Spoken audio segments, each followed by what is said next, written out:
ناظرین، تو ہم بات کر رہے تھے کمیونزم کی کہ کس طرح کمیونزم نے دنیا میں اپنے پاؤں جمائے ہیں.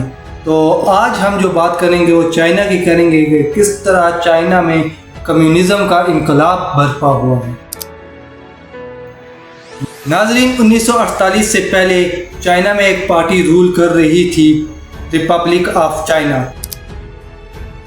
اس کے خلاف جو ہے وہ کچھ لوگ اٹھتے ہیں. ناظرین، چائنا کے رہنما ماؤ زے تونگ جو کہ ایک کمیونزم نظریات رکھنے والے شخص تھے، تو وہ یہ چاہتے تھے کہ چائنا میں جو ہے وہ کمیونزم کا بول بالا ہو.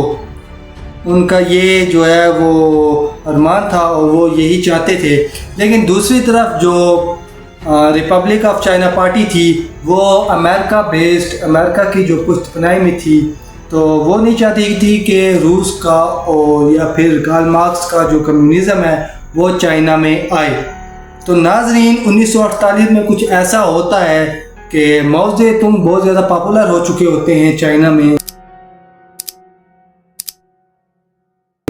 اور چائنا کے لوگ ان کو امید کی نظر سے دیکھتے ہیں. تو 1948 میں ماؤ زے تونگ تو وہ انقلاب برپا کرتے ہیں ریپبلک آف چائنا کے خلاف. ان کی جو پارٹی تھی پیپل ریپبلک آف چائنا، ان کا اور عوام کا پورا سپورٹ ماؤ زے تونگ کو حاصل تھا. تو 1948 میں وہ جو ہے وہ انقلاب لانے میں کامیاب ہو جاتے ہیں پورے چائنا میں. تو یہ جو پارٹی تھی ریپبلک آف چائنا، تو اس کے جو ہیں وہ سربراہ اور کارکن ہیں وہ تائیوان بھاگ جاتے ہیں اور وہاں پہ اپنی حکومت قائم کرتے ہیں، جس وجہ سے آج تک چائنا اور تائیوان میں جو اختلافات لگے ہوئے ہیں. یہی ان کی بنیادی وجہ بھی ہے.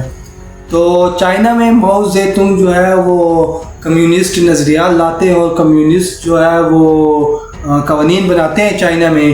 اور چائنا کے لوگ، آپ کو پتہ ہے کہ کتنے محنتی لوگ ہوتے ہیں. تو چائنا میں ایک 100 ایئر پلان چائنا نے جو ہے وہ رکھا ہے کہ 2048 سے پہلے ان کو کیا چیزیں مکمل کرنی ہیں.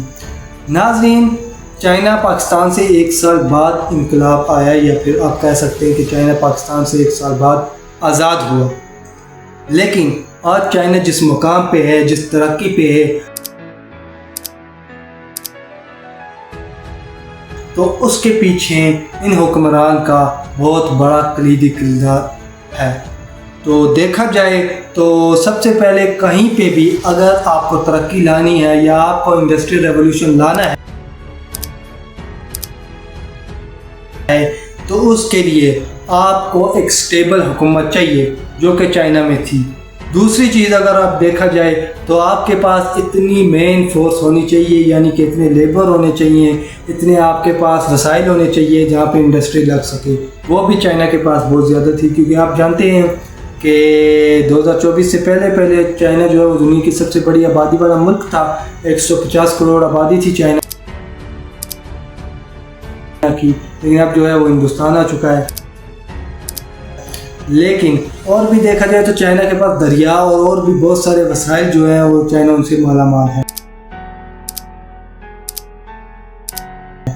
تو ان سب وسائل کا چائنا نے بھرپور فائدہ اٹھایا ہے اور اپنی اکانومی کو ڈیولپ کیا ہے. چائنا کو میں دیکھا جائے تو وہاں پہ اسمال انڈسٹریز وہاں پہ لگی. اسٹارٹ میں ماؤ زے تونگ نے اسمال انڈسٹریز لگوائی اور بیرونی انویسٹر کو کہا کہ آپ چائنا میں انویسٹ کریں. تو یہ چھوٹے سٹیپ لیے انہوں نے، اور یہ 100 ایئر انہوں نے پلان بنایا کہ 100 ایئر بعد ہمیں جو ہے دنیا کی سپر پاور بننا ہے، ہمیں اسٹیج پہ پہنچنا ہے کہ ہم دنیا کو لیڈ کریں. تو اس کے لیے اگر آپ دیکھا جائے ناظرین، اگر دیکھیں تو ایوب خان کے دور میں پاکستان میں لوگ یہ سوچتے ہیں کہ بہت زیادہ ترقی ہوئی ہے، پاکستان نے بہت زیادہ ترقی کی ہے. لیکن ناظرین، ایوب خان کے دور میں جو ترقی ہوئی ہے وہ پاکستان نے قرضوں کے پیسوں پہ کی ہے. پاکستان باہر سے قرضے اٹھاتا تھا اور یہاں پہ ڈیم بناتا تھا، سڑکیں بناتا تھا، لوگ خوش ہو جاتے تھے، واہ جی ایوب خان نے تھا بہت بڑا کام کر دیتا ہے. لیکن ان کو پتہ نہیں ہے کہ یہ جو کام ہو رہا ہے، یہ جو ملک کے اندر کام کروایا جا رہا ہے، یہ قرضوں کے پیسوں پہ. لیکن چائنا نے ایسا نہیں کیا ہے. ناظرین، چائنا نے بغیر قرض لیے اپنے ملک میں اسمال انڈسٹریز سٹارٹ کروائی، اس سے جو ان کو انکم ہوئی، انہوں نے ڈیمز بنائے، تو اس طرح آہستہ آہستہ انہوں نے سٹیپ وائز جو ہے وہ ترقی کی ہے، آج تبھی وہ اس مقام پہ پہنچے ہیں۔ لیکن ہم پاکستانیوں کو جو ہے وہ ہر چیز میں جلدی رہتی ہے، ہم چاہتے ہیں کہ ایک دن میں ہی جو ہے پاکستان یورپ بن جائے، امریکہ بن جائے۔ ناظرین لیکن ایسا ہوتا نہیں ہے، ہر چیز جو ہے وہ تسلسل کے ساتھ ہوتی ہے، ہر چیز میں وقت لگتا ہے۔ تو چائنیز نے وقت دیا ہے، چائنیز نے محنت کی ہے، اور چائنیز نے بہت سارے پروجیکٹ جس طرح کہ BRI سٹارٹ کیا ہے، وہ کہہ رہے ہیں کہ 2040 سے پہلے وہ BRI کو کمپلیٹ کریں گے، جس کا ایک سمال پروجیکٹ جو گیا آپ کے ملک میں لگا ہے پاکستان میں، وہ CPEC ہے۔ تو CPEC یہ PRI کا ہی ایک پروجیکٹ ہے، بیلٹ اینڈ روڈ انیشیٹو۔